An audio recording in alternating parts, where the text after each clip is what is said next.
Wait lang, parang Angkor sa away. Parang Angkor sa away sa Enchanted Kingdom. Totoo pala yun. Hello friends, we are currently in Hong Kong. Inantay ko yung luggage ko. And then, pag nakuha ko na, pupunta tayo sa ATM para mag-withdraw and kukunin yung octopus card na binili ko from Cloak. Ayan ang aking cutesy na purple luggage. Ah, hirap kunin. Aray ko. Yum. Ang laki ng airport ng Hong Kong. Actually, airport pa lang pagod ka na. So, ngayon, hinahanap ko kung saan ba kukunin yung octopus card. And, actually, mas mahirap yata hanapin yung ATM. Kasi nakikita ko lang dito, puro mga cash exchange booths. So, hindi ko mahanap yung mga ATM. Mabilis lang pala hanapin kasi nakalagay sa Klook counter A13 ko kukunin. So, I think dito yon. Yan. Ha, finally, nakuha ko na ang aking octopus card and naka-withdraw na din ako. Ngayon, pupunta tayo sa 7-Eleven para lagyan ng load yung ating octopus card and kumuha ng food and drinks. My gosh, kailangan ko ng coffee.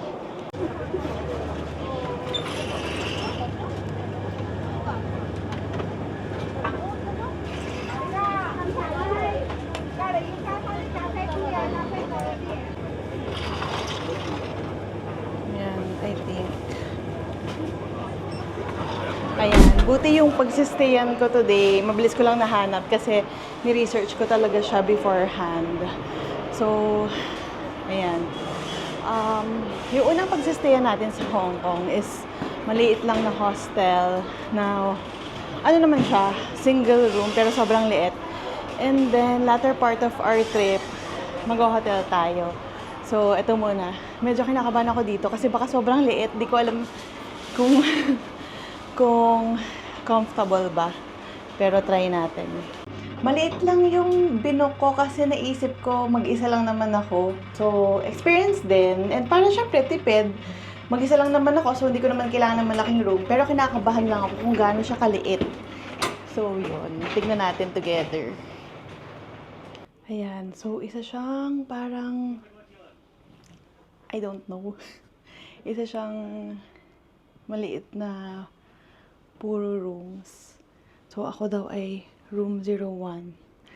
Kinakabahan ako. Tignan natin. So, ito na siya. Room 01. Ito yun, di ba? My gosh, kinakabahan ako.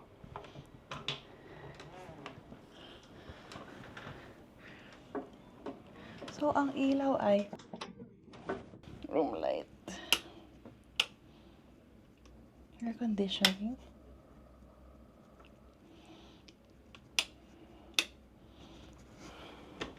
Ayan.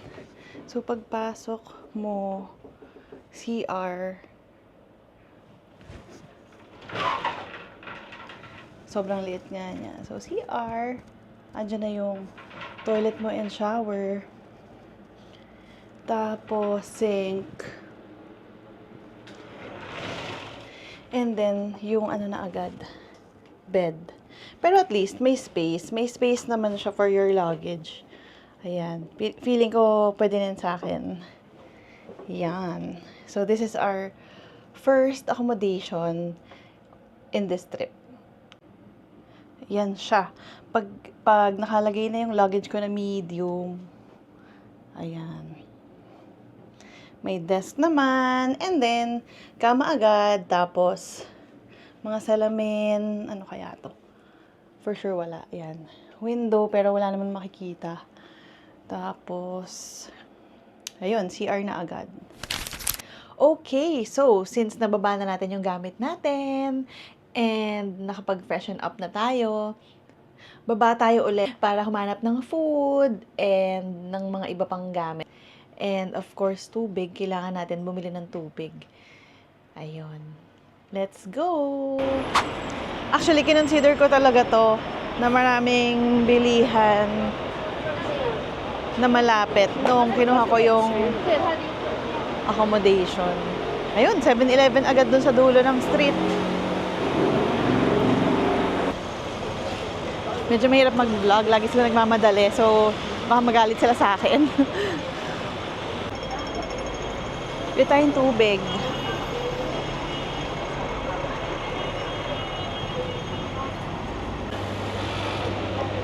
Yan, medyo talaga namang napakamahal ng tubig dito sa Hong Kong.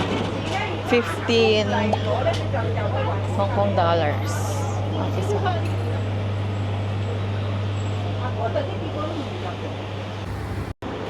Uy, ang cute oh. Meron sa 7-Eleven, mga pouch. Cute! Okay, so I think ang first meal natin in Hong Kong ay McDo. Pero parang ayoko ng sweet potato sundae. Okay guys, natatawa ako kasi inassume ko na may rice siya. Siyempre, sa ibang bansa nga pala tayo. So, ano siya? Anong tawag dito? Chicken. 2-piece chicken. Tsaka, 2-piece chicken, corn. Tsaka, meron akong salted caramel na coffee. Yan. Walang kanin. So, ito lahat, about 370 pesos siya. Yan. Yan na yun.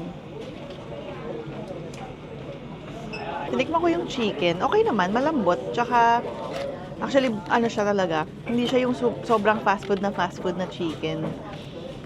Para siyang chicken barbecue yung lasa niya. Na crispy yung balat.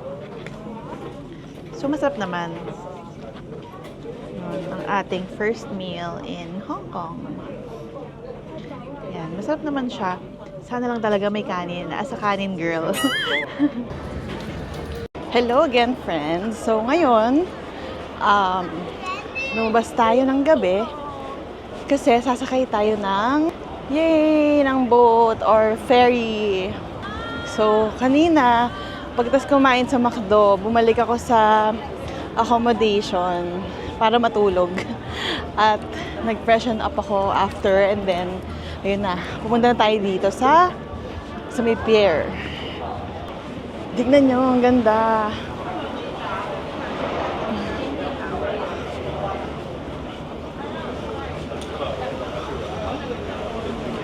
Wow. Diba?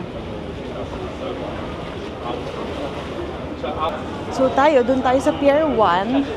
Actually, yung sasakyan natin, yun yung palagi ko nakikita na may boat na may anong tawag doon? Basta color orange or red na sail. Ayan, excited na ako. Nakikita ko na siya. Ang time natin ay 8:30 p.m. So yan, umalis yung boat. I think siguro pang ano yan, yung mga pang 7:30. Ayan, ayun sasakyan natin mamaya. Ang ganda. Wow. Aqua Luna, yan. Yan yung sasakyan natin. Grabe, ang laki nun, no? Wow. Ang laki.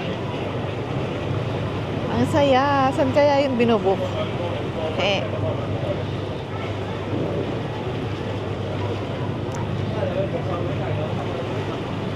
I'm excited. Yan. Paalis na yung isang yate. Ang galing oh. Pwede pala dun sa harap. Mamaya nga, dun ako sa harap. Either harap or likod, no? Yay! Ayan oh. Parang maganda rin yate sa likod. Yay! Excited ako talaga. Antayin natin yung atin. Actually, 30 minutes pa. Maaga akong pumunta kasi naliligaw ako eh. Baka hindi ko mahanap tong Pier 1. So, inagahan ko talaga. Oh, so ito pala yung Symphony of Lights. So, iba-ibang building dito sa Hong Kong ay nag-iilaw na with music.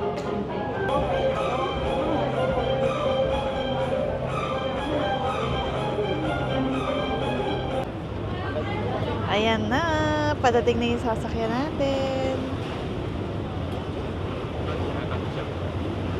Yay! Oh! Ayan na! Ang ganda!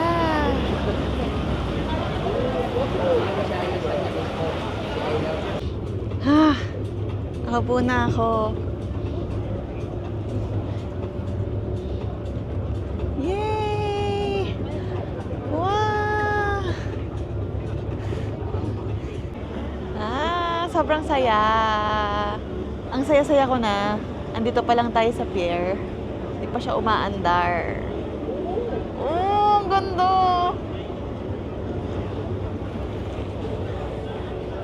Oh, diba? Nasa pier pa lang tayo. Ang saya-saya ko na. Pero medyo nakakahilaw. Exciting! Yay! Grabe. Wait lang. Parang Angkor sa away. Parang Angkor sa away sa Enchanted Kingdom. Totoo pala yun. Umaakyat na ba siya? At ito naman ang scenery. Woo! Ang saya. I'm so happy. Ang saya ko talaga. Ang ganda. Tapos may free drink daw to. Thank you. Oh, yan na. Binigay na sa akin yung orange juice. Oh, orange juice ang pinili ko. Ayoko kasi ng alcohol.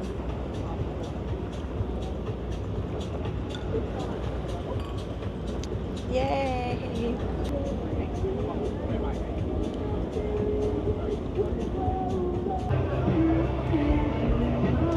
Ang sarap kasi tamang-tama, malamig ngayon.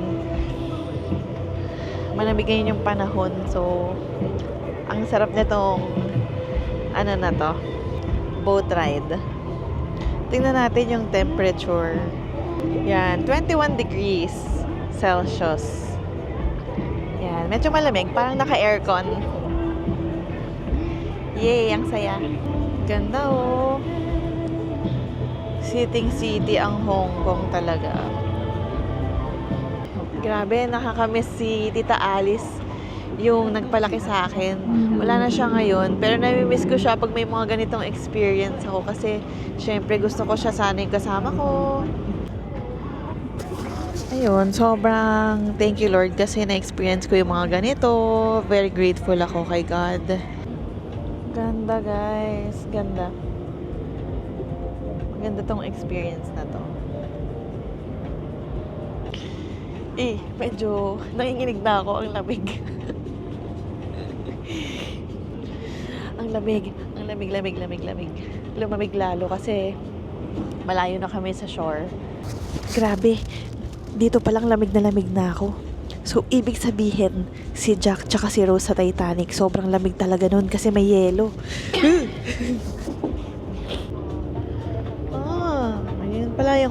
Yun pala yung M+ building. Pupuntahan ko yan bukas. M+ Museum. Yay. Sana maalala ko kung nasan siya. Ito naman ang view sa itaas ng boat. Yan.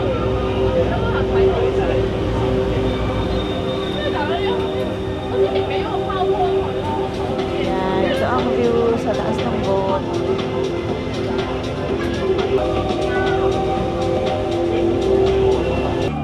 And now, nakababa na tayo ng boat. Maglalakad-lakad muna ako kasi sobrang saya dito sa gabi. Maglalakad-lakad ako. Masarap ang panahon, ang lamig. It's November 30 today. And hanggang December 4 ako dito. Lamig, ang saya. Gusto ko makita tong loob nito. Sana bukas pa. Sana hindi magsarado kasi 9:30 na.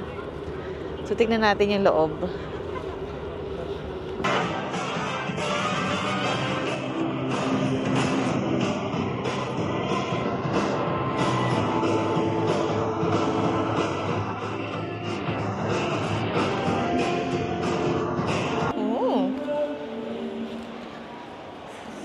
Basara na sila. Babalik na lang ako next time. Ang ganda oh. Naalala ko si Jimin tsaka si Chaonu. Hehe. Dior. So friends, naglalakad lang ako. I think malapit lang naman yung Jordan Station dito from the K11 Musea. So maglalakad na lang ako. Tatry kong hindi mag-train. Hindi ko sure kung mapapanindigan ko. Pero I hope you enjoy today's vlog. Mas marami pa tayong pupuntahan and gagawin sa susunod na mga araw. This is just day 1 of our Hong Kong trip. Ayan. See you again next time.